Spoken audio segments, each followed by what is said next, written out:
Subramaniam, thought for the day. அனைவருக்கும் உற்சாகமான காலை வணக்கம். The surest way to gain eligibility to all the riches in the world is by working hard and being honest at work. நேர்மையாகவும் கடினமாகவும் உழைப்பதால் இந்த உலகில் இருக்கும் பெருமைகளுக்கும் செல்வங்களுக்கும் நாம் நிச்சயமாக அருகதை ஆகிவிட முடியும். நான் இன்னைக்கு உங்களுக்கு ஒரு கதை படிக்க தான் போகிறேன். அந்த கதை ரொம்ப நல்லா இருந்துச்சு, சரி உங்களுக்கு ஷேர் பண்ணலாம் அப்படின்னு சொல்லிட்டு. இந்த கதையோட பேர் காலியான கூடு. வாசலில் பால்காரனின் சைக்கிள் மணி சப்தம் கேட்க, விடுந்து விட்டதா என்று அருகில் இருந்த கடிகாரத்தை பார்த்து அது 5 என காட்டியது. அருகில் ரேணுகாவின் படுக்கை காலியாக இருந்தது. எழுந்து விட்டால் போல் இருக்கிறது. பாவம், ராத்திரி எல்லாம் தூங்காமல் மனவேதனையுடன் புலம்பிக் கொண்டிருந்தாள். சமையல் அறையிலிருந்து வரும் காபி பொடியின் நறுமணம் ஃபில்டரில் டிகாஷனை போடுகிறாள் என்பதை சொல்லியது. அவரிடமிருந்து பெருமூச்சு வெளிப்பட்டது. நாட்கள் எவ்வளோ வேகமாக இறக்கை கட்டி பறக்கிறது. இதோ அவரின் வயது 75 தொடப்போகிறது. வழுக்கை விழுந்த தலையை தடவிக்கொண்டார்.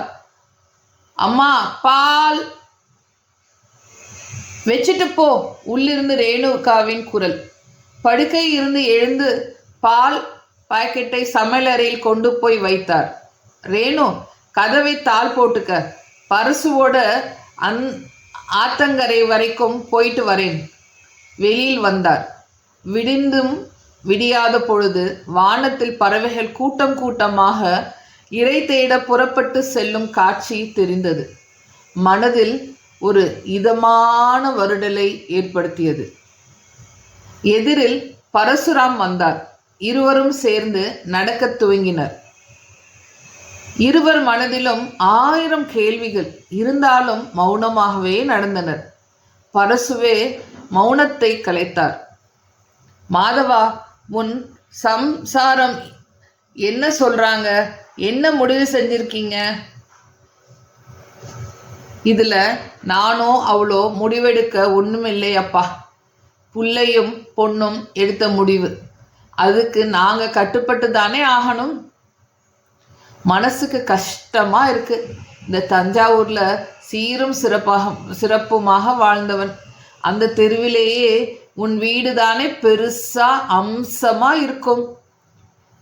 அதை இடிக்கணுங்கிறத நினைச்சா எனக்கே மனசு பதைக்குது. உன் புள்ளை உன் காலம் வரைக்குமாவது பேசாம இருக்கலாம். பார்த்து பார்த்து கட்டின கண்முனை இடிக்கிறதை யாரால தாங்க முடியும்? தஞ்சாவூர் மேட்டு பிள்ளையார் கோவில் தெருவில் மாதவன் வீடுதான் பெரியது. அந்த காலத்துல வீடு மாதிரி அமைப்புடன் கட்டினார். 2 புறமும் விசாலமான அறைகள், நடுவில் முற்றம், பின்புறம் பெரிய தாழ்வாரம். அதை அடுத்து 2 படி இறங்கி இறக்கத்தில் அடுப்படி. வாசலுக்கும் பின்கட்டுக்கும் நடந்தாலே போதும். அவ்வளோ பெரிய வீடு. மாதவா, நீ தலையெடுத்து எப்படியும் வீடு கட்டுவேங்கிற நம்பிக்கையில வாங்கி போட்ட இடம்பா. எங்க மனசு போலவே நல்ல விதமா கட்டிட்ட என்று மாதவனின் தந்தை மனம் நிறைந்து சொன்னார். அந்த பெரிய வீட்டிற்கு ஈடு கட்டுவது போல் மாதவனின் அம்மா, அப்பா, ரேணுவின் ஆதரவில்லாத பாட்டி, மகன், மகள் என கூட்டு குடும்பமாக அந்த வீட்டில் சந்தோஷம் ததும்பும் வாழ்ந்த நாட்கள் நினைவுக்கு வந்தன. ரேணுவிற்கு நல்ல குணம். மாமியாரிடம் மரியாதையும் கலந்த அன்புடன் பழகினார். உண்டு குடித்தனம் வீட்டில் பிறந்து வளர்ந்தவர்களுக்கு கணவன் கட்டிய வீடு கோவிலாக காட்சியளித்தது. எல்லா வேலையும் இழுத்து போட்டு செய்யும் மனைவியை பார்த்து, ரேணு, உன்னை மனைவியா அடைய நான் ரொம்ப கொடுத்து வச்சிருக்கேன். உன்னால் எப்படி யார் மேலேயும் கோபப்படாம அனுசரணையா நடக்க முடியுது? புன்னகை மாறாமல் கணவனை பார்த்து, இது என் வீடுங்க, என் குடும்பம். அன்பை கொடுத்து அன்பை வாங்குறேன். அத்தையும் மாமாவும் என் மேல் அளவு கடந்து பிரியம் வச்சிருக்காங்க. வயசானவங்களை அருகில் வச்சு பராமரிக்கும் பாக்கியம் நமக்கு கிடைச்சிருக்கு. குடும்பத்தை கோவிலாக போற்றி வாழ்ந்தாள் ரேணு. பிள்ளைகள் வளர, பெரியவர்கள் ஒவ்வொருவராக உலகை விட்டு செல்ல, மகளுக்கு சிங்கப்பூர் வரன் அமைய நல்ல விதமாய் திருமணம் முடித்தனர். மகனும் மேற்படிப்புக்கு அமெரிக்கா செல்ல சந்தோஷமாக வழி அனுப்பி வைத்தனர். காலங்கள் ஓட அவனும் திருமணமாகி அமெரிக்காவில் செட்டில் ஆகிவிட்டான். இப்பொழுது மாதவனுக்கு ரேணுவும் மட்டும் அந்த வீட்டில் இருக்கிறார்கள். என்னங்க, நான் சுற்றி சுற்றி ஓடி வந்த வீடு இப்போ வீட்டுக்குள்ளே நடக்கவே கால் வலிக்குதுங்க. வயசாயிடுச்சு. இருந்தாலும் இந்த வீட்டை உயிரற்றதாக நான் நினைக்கலை. என் சந்தோஷத்தில் பங்கு கொண்ட வீடு. இந்த வீட்டில் தான் என் உசுறு புரியணும். தயவு செய்து உடம்பு முடியாம போனாலும் ஆஸ்பத்திரிக்கு கூட்டிட்டு போயிடாதீங்க. அந்த அளவுக்கு வீட்டை ஆழமா நேசித்தாள் ரேணு. அப்பா, நானும் வித்யாவும் கலந்து பேசி யோசித்து தான் இந்த முடிவுக்கு வந்திருக்கோம். உங்களுக்கும் அம்மாவுக்கும் அவ்வளோ பெரிய வீடு தேவையில்லையப்பா. என் ஃப்ரெண்டு கன்ஸ்ட்ரக்ஷன் இன்ஜினியராக இருக்கிறான். நம் வீட்டை விலைக்கு எடுத்துக்கிறதாக சொல்கிறான். வீட்டை இடித்து அதில் அப்பார்ட்மெண்ட் கட்டி அதில் நமக்கு ஒரு வீடு தருவதாக சொல்கிறான். நாம் எதிர்பார்க்கிறதை விட நல்ல தொகையை கொடுக்கிறதாக சொல்கிறான். நீங்களும் அம்மாவும் கொஞ்ச நாள் வீட்டை காலி செய்துட்டு வாடகை வீட்டில் இருங்க. எப்படியும் கட்டட வேலை ஒரு வருஷம் முடிஞ்சிடும். பின் நமக்கு கொடுக்குற வீட்டில் வந்து இருக்கலாம். பணத்தை பிள்ளைங்க பேரில் டெபாசிட் பண்ணலாம். யாருக்கும் பிரயோஜனம் இல்லாமல் அவ்வளோ பெரிய வீடு எதுக்குப்பா? என்னப்பா சொல்கிறீங்க? அம்மாவை கலந்துக்கிட்டு ஒரு வாரத்தில் பேசுகிறேன்ப்பா. என்ன மாதவா யோசிக்கிற? நாங்கள் குழந்தை குட்டி இல்லாதவங்க. கடைசி காலத்தில் முதியோர் இல்லத்துக்கு போகிறதுன்னு முடிவு செஞ்சு சென்னைக்கு கிளம்புறோம். நீயும் வரேன்னு சொன்னால் எப்படி? உன் பிள்ளைங்க இதுக்கு ஒத்துப்பாங்களா? உன் சம்சாரத்துக்கு இதுக்கு சம்மதம் இருக்குமா? வேண்டாம்ப்பா. இல்லை பரசு, நான் முடிவு செஞ்சிட்டேன். இனி தனியாக வாழ்வது பிரயோஜனம் இல்லை. நான் கட்டின வீடு என் கண் முன்னாலே இடிக்கப்பட்டு நான் இந்த ஊரில் வாடகை வீட்டில் இருக்கிறது சாத்தியம் இல்லையப்பா. ரேணு அதை பார்த்து உடைஞ்சு போயிடுவா. நண்பனிடம் சொன்னார் மாதவர். கண்களில் கண்ணீர் குளம் கட்ட கணவனை பார்த்தாள் ரேணு. போதுங்க, வாழ்ந்தது போதும். நம்ம கண் முன்னாடியே கட்டிய வீட்டை இடிக்கிறதை பார்த்துட்டு என்னால் நிச்சயம் இருக்க முடியாதுங்க. போயிடுவோம். நேரத்துக்கு சாப்பாடு, தங்கறதுக்கு ஒரு இடம், அதுக்கு மேலே இனி என்ன வேணும்? பிள்ளைங்க பக்கத்தில் இருக்கிற கொடுப்பினை மட்டும்தான் இல்லைன்னு நினைச்சேன். நான் உயிராக நினைச்சு வாழ்ந்த இந்த வீட்டில் கடைசி வரை இருக்கிற கொடுப்பினை எனக்கும் இல்லாமல் போயிடுச்சு. மகனிடம் மாதவன் போனில் விவரத்தை சொன்னபோது, சரிப்பா, நீங்கள் எடுத்து இருக்கிற முடிவு எனக்கும் சரின்னு படுது. நாங்கள் இப்போதைக்கு இந்தியா வர போகிறது இல்லை. நீங்களும் அம்மாவும் தனியாக இருக்கிறதுக்கு உங்கள் வயசை ஒத்த மனுஷங்களோட முதியோர் இல்லத்தில் இருக்கிறது நல்லதுன்னு தோணுது. எவ்வளோ சுலபமான ஒரு வார்த்தையில் சரி என்று சொல்லிவிட்டான்.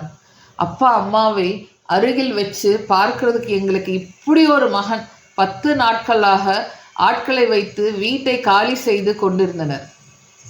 வேதனை தேவையானதை எடுத்துக்கொண்டு மற்றவற்றை கடையில் போட்டது. சாதாரணமாக வேலையாக தெரியவில்லை. தோட்ட வேலை செய்யும் வேலனும் அவர்களுக்கு உதவியாக இருந்தான். ஐயா, அம்மா, கொல்லையிலேயே மாமரத்தில் இருக்கிற காய்களை பறிக்க சொன்னாங்க. மரத்தில் ஏறி எல்லாத்தையும் பறிக்கவா? இன்னும் 10 நாள் கழிச்சு பறிச்சா பெருக்கும்னு தோணுது. இல்லை வேலு, போகிறதுக்கு முன்னால் காய்களை பறித்து 4 பேருக்கு கொடுக்கணும்னு நினைக்கின்ற போல இருக்கு. பறிச்சிருப்பா, நாங்கள் அடுத்த வாரத்தில் கிளம்புறோம். மரத்தில் ஏறி வலையை கட்டி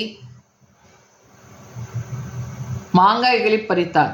வீடு கட்டும் முன்பே ஆசையாக அந்த மரத்தை நட்டால் ரேணு. அதுவும் வெட்டப்படும் போது மாதவனுக்கு மனசு வலித்தது. ஐயா, அந்த பெரிய கிளையில் பறவை கூடு பெருசா கூடை மாதிரி இருக்கு. தேங்காய் நார் பஞ்சுகளை வச்சு கட்டி இருக்கு. உள்ளே முட்டையோ பறவையோ குஞ்சோ எதுவுமே இல்லை. தட்டி விடுவா? வேண்டாம்ப்பா, அப்படி செஞ்சிடாத, பதற்றத்துடன் வந்தாள் ரேணு. இருந்துட்டு போகட்டும். ஏதோ ஒரு பறவை கூட்டை கட்டி முட்டையிட்டு தன் குஞ்சுகளை அதில் பராமரித்து வளர்த்துருக்கு. இப்போ குஞ்சுகளை இறக்கை மூலிக்க பறந்து போயிருக்கும். அதான் கூடு காலியாக இருக்கு. அந்த ஞாபகமாக அது அப்படியே இருக்கட்டும். தயவு செய்து என் கண்முன்னே அதை கலைச்சிடாதே. துக்கம் தொண்டை அடைக்க கண்ணில் கண்ணீர் பெருக புடவை முந்தானையால் முகத்தை மூடியபடியே உள்ளே செல்லும் மனைவியை கண்களில் நீர் திரையிட அனுதாபத்துடன் பார்த்தார் மாதவன்.